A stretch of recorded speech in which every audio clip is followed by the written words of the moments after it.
सभी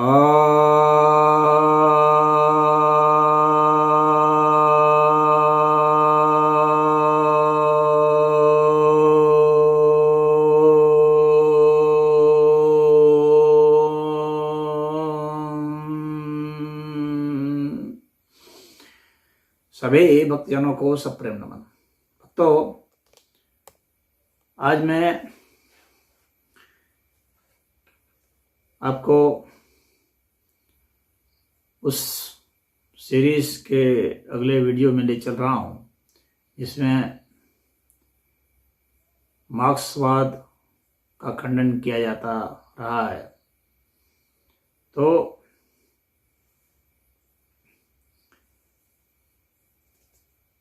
इस एपिसोड में हम लोग देखेंगे मार्क्स क्या कह रहे हैं veg labour and capital.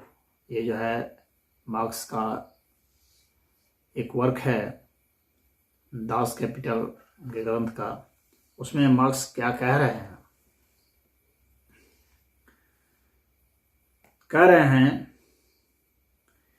Capital does not consist in accumulated labour serving living labor as a means for new production. It consists in living labor serving accumulated labor as a means for maintaining and multiplying the exchange value of the latter. अर्थात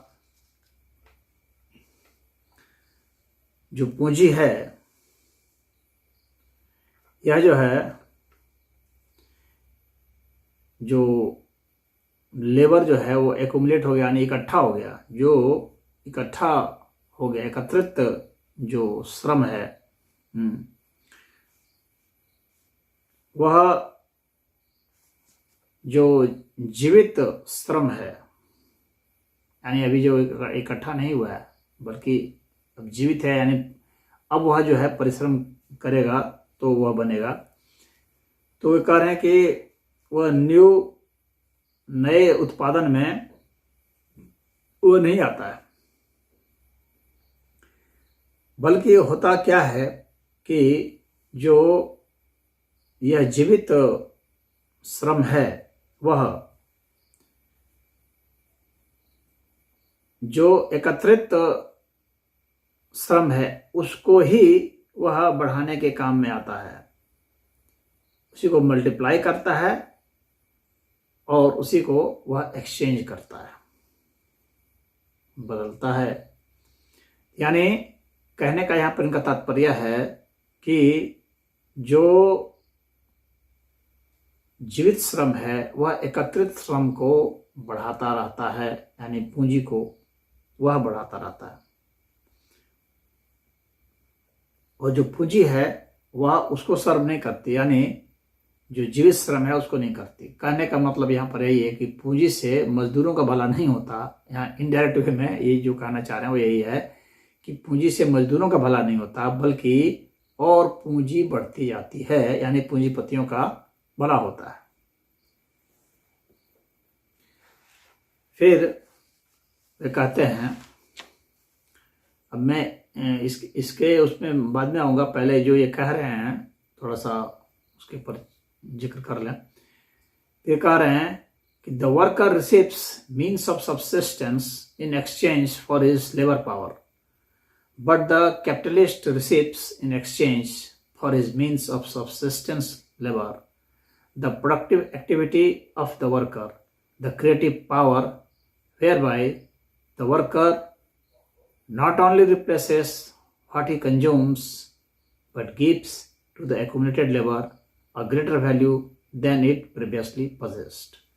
तो यहाँ पर यही कह रहे हैं कि जो मजदूर हैं उनको बहुत इतना सा ही मिलता है जिससे कि वह जीवित रह सके, किसी तरह से जिंदा रह सके, और जिंदा रह करके इतना वो कर सके कि वह उसके बदले में एक फिर श्रम शक्ति दे जिससे कि वह पूंजी बन सके। इतना ही जो है उसको पेमेंट दिया जाता है, और वह जो जीवित श्रम है वह जो मूल्य है जिससे उसको दिया जाता है, जिसको मजदूरी के रूप में, तो वह सिर्फ जो है उस पूंजी को बढ़ाने के उपयोग में ही आता है। यानी पूंजी को बढ़ाता है, वह जो एक्यूमुलेटेड लेबर है, एकत्रित श्रम है, उसी को वह बढ़ाता रहता है।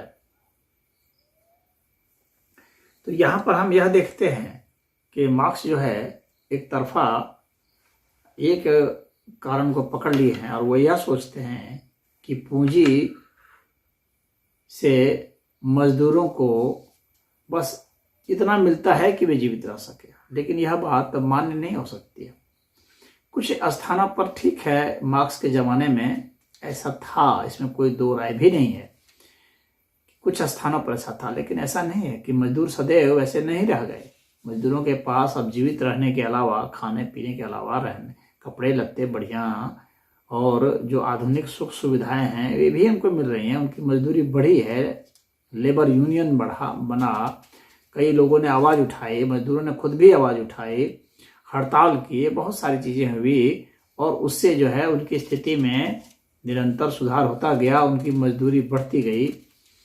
और जो उत्पादन है वह जब बढ़ता गया, उत्पादन जब भी बढ़ेगा तो वो फिर से पूंजी बनाएगा। लेकिन पूंजी क्या होगा? पूंजी तो पूंजीपति उसको अपने पास तो रखा नहीं रहेगा, उसको फिर समाज में ही तो लाता है, फिर वह कारखाना ही बनाएगा, फिर वह कहीं ना कोई फर्म ही खोलेगा, फिर उसमें वह किसी को रखेगा ही।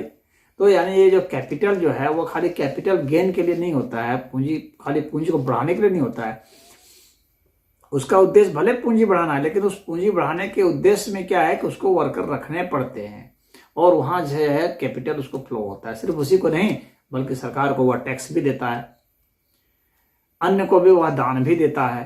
तो समाज के कई वर्ग को वह कुछ न कुछ देता रहता है, क्योंकि आपको पता ही है भारत के भी लॉ में यह है कि सभी उद्योगपतियों को 6% जो है वर्ष में वह देना पड़ता है सोशल वर्क के लिए। तो यह बाइंडिंग किया हुआ है। तो इस तरह से वह राजनीतिक पार्टियों को भी देते हैं, वर्करों को देते हैं, और सोशल जो वर्क हो रहे हैं, जैसे कहीं आश्रम चल रहा है, कहीं अनाथ आश्रम है, तो कहीं पुस्तकालय है, तो भिन्न भिन्न कहीं कौशल विकास केंद्र है, कई तरह की चीज़ें हैं जहाँ पर कि उसको देना पड़ता है। तो सामाजिक सेवा कहीं पेड़ लगाया जा रहा है, कहीं आपात स्थिति आई हुई है, पेंडेमिक फैला हुआ है, तो वहाँ पर स्वास्थ्य कार्यों के लिए मेडिसिन सप्लाई करना, या कहीं बाढ़ आए हुए तो वहाँ उसमें जाना, यह उन लोगों को देना पड़ता है।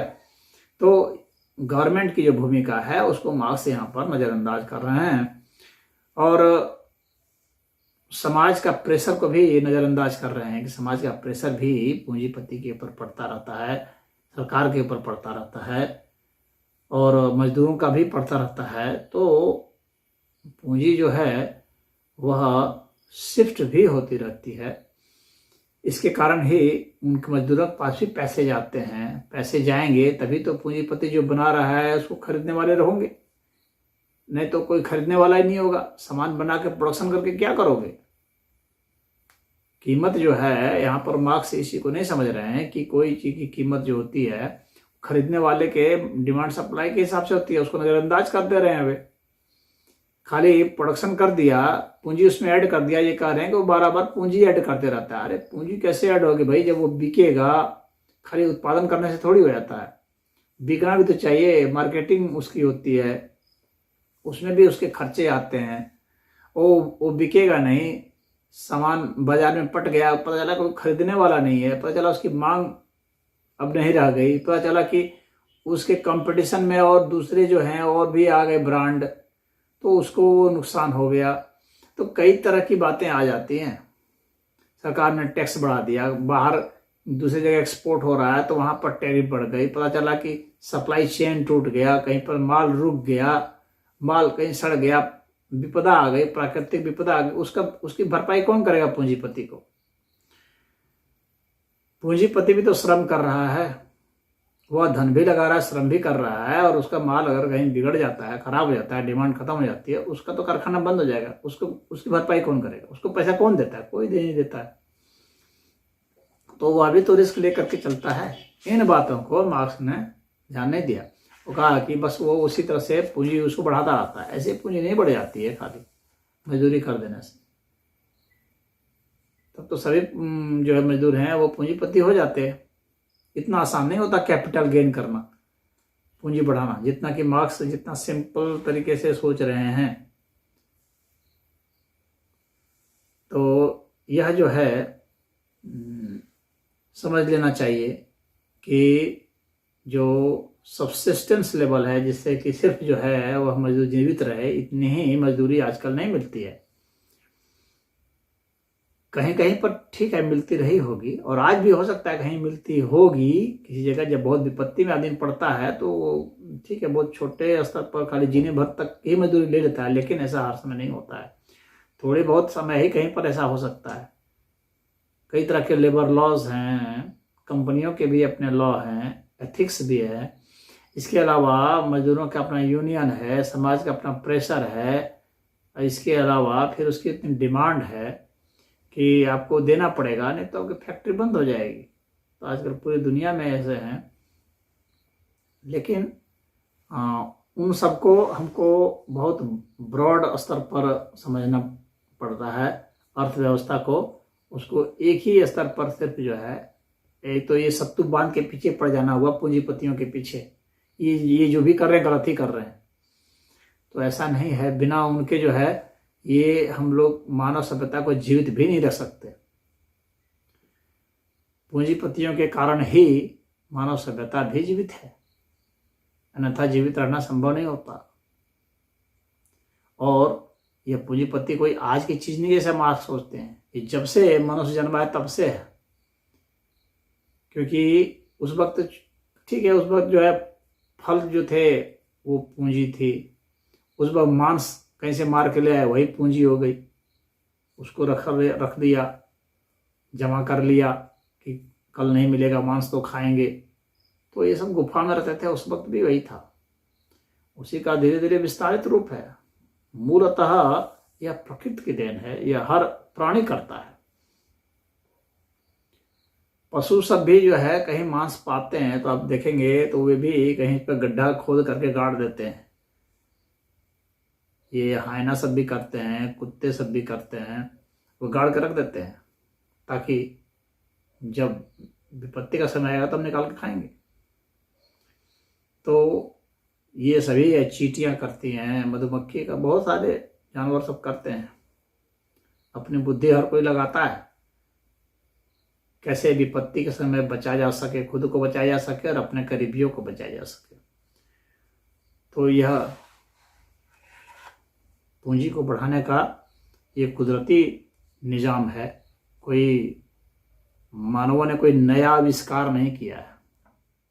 तो इसमें इतना ही। हरि ओम।